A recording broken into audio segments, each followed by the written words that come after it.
Phosphor, zinc, potash, magnesium, iron, copper, ये खनिज है। और वो हड़सिया इनको जब खाता है मिट्टी को और उसको पेट से निकालकर आपके पौधे की जड़ को देता है, तो मेरे किसान भाइयों, उस केचुए के, उस हड़सिया के पेट से निकली मिट्टी आपके खेत की मिट्टी से 6 गुना नाइट्रोजन ज्यादा है, 9 गुना फास्फोरस ज्यादा है और 11 गुना ज्यादा पोटास है। और ये हड़सिया जब मरता है ना, तो धरती के 16 प्रकार के पोषक तत्व दे करके मरता है। धरती को किसी चीज की जरूरत नहीं।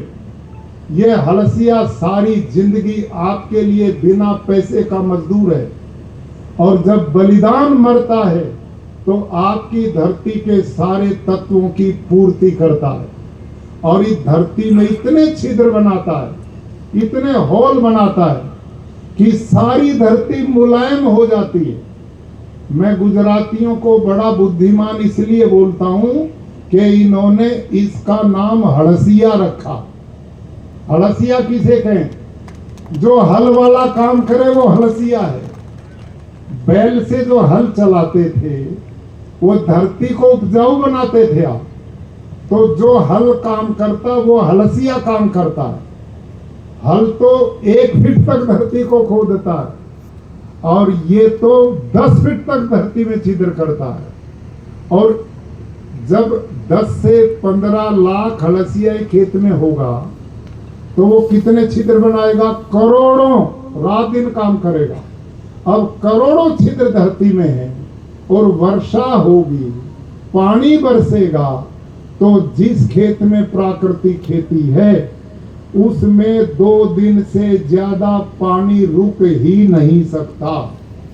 सारा पानी छिद्रों से धरती माँ के पेट में जाएगा और धरती का वाटर लेवल ऊपर आएगा। आपके गुजरात में हजार फीट तक भी कहीं पानी, यहाँ कितना गहरा है?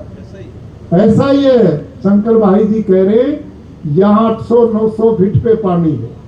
आप प्राकृतिक खेती करो, 3-4 साल में पानी आपका 200 फुट पे आ जाएगा, अपने आप आएगा। क्यों? बारिश का पानी बह करके नहीं जाएगा। अब पता क्या हो रहा है? आप यूरिया डीएपी डालते हो, इस यूरिया में 50% तो नमक होता है और ये नमक धरती को पत्थर बना देता है, कठोर बनाता है, उसके छिद्रों को रोक देता है, हड़सियों को मार देता है, सूक्ष्म जीवाणुओं को मार देता है, जिससे धरती में पानी जाना चाहिए वो पानी नहीं जाता। और आपके खेत की 6 इंच भूमि, 6 इंच मिट्टी जो सबसे ज्यादा उपजाऊ है, जब तेज बारिश बरसती है तो ऊपर की 6 इंच मिट्टी को बारिश का पानी बहा करके ले जाता है और वो बाढ़ आकर के विनाश करता और धरती बंजर होती है। और जब प्राकृतिक खेती करोगे तो आपका पानी बाहर नहीं जाएगा, वो हड़सिया के छिद्रों से धरती माँ के पेट में जाएगा। कैसे जाएगा? अभी मैं अपने खेत की घटना सुनाता हूं। मैं खुद खेडूत हूं। 180 एकड़ का मेरा जो खेत है उसमें सभी फसलें मैं करता हूं। वहां डांगर की भी खेती होती है, गेहूं की भी होती है, शेरडी की भी होती है, साग भाजी भी होते हैं। अब हमने फलों के भी बहुत पेड़ लगाए हैं, सभी तरह की पशुओं का चारा भी होता है। मेरे पास वहां 350 गौएं, उनका चारा वहीं मैं करता हूं, वो भी जहर मुक्ति होता है। और मेरे खेत की पैदावार, ध्यान करो खेडूत भाइयों, आप जो रासायनिक खेती करते हैं, मेरा उत्पादन रासायनिक वालों से ज्यादा होता है। क्यों होता है? इसलिए होता कि मेरी धरती का ऑर्गेनिक कार्बन बढ़ गया, उसकी फर्टिलिटी बढ़ गई आपकी धरती बंजर हो चुकी है, होगी नहीं, हो चुकी, इसके मैं प्रमाण दूंगा आपको। भाई और बहनों, आप अभी मेरा खेत देखना, इसी साल जो ये गया पिछला बारिश का काल, ये लगभग अगस्त के महीने में गुजरात में और हरियाणा का मैं रहने वाला हूँ, वहाँ बहुत भयंकर वर्षा हुई और हमारे कुरुक्षेत्र में भी बाढ़ आ गई थी। मेरा खेत देखने के लिए हरियाणा भारत के राष्ट्रपति रामनाथ कोविंद जी आए थे, आना था उन्होंने खेत देखने, और 4 प्रदेश के गवर्नर। अब जब उन्होंने आना था, उनके आने से 2-3 दिन पहले इतनी वर्षा हुई कि मेरे खेतों में 1.5 2-2 फीट पानी भर गया, सब पाल डूब गई, फसलें डूब गई।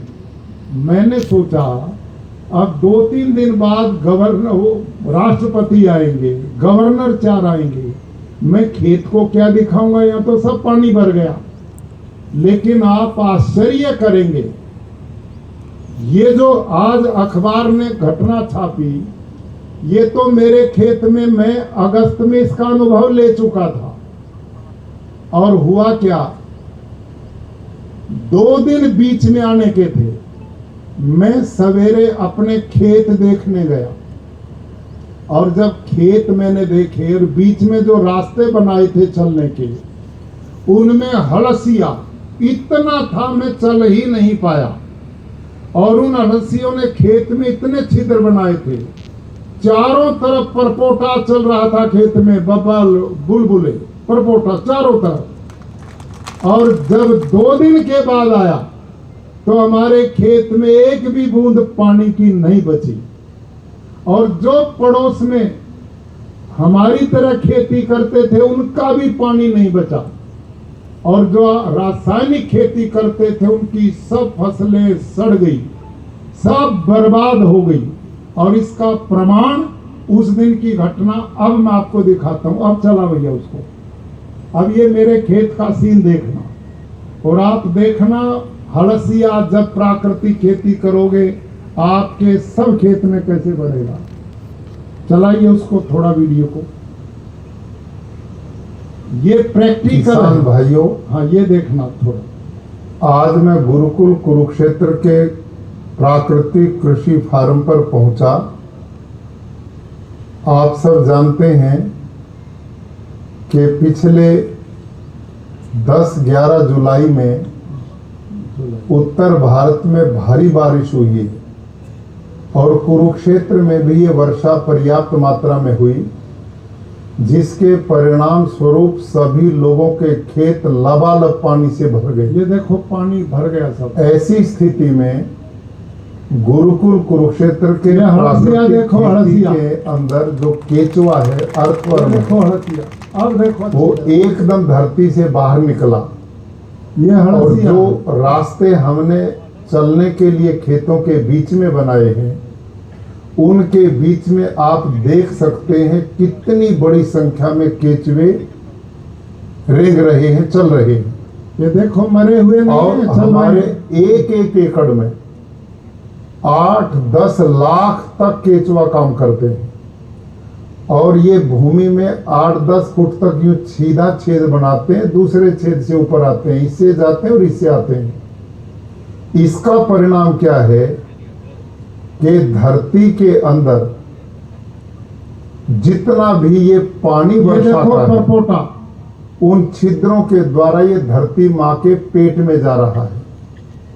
ये जो दूसरा आप ये परपोटा चित्र देख रहे हैं, हाँ या ना, इसमें पानी में वे बुलबुले उठ रहे हैं। हाँ। ये सारा का सारा पानी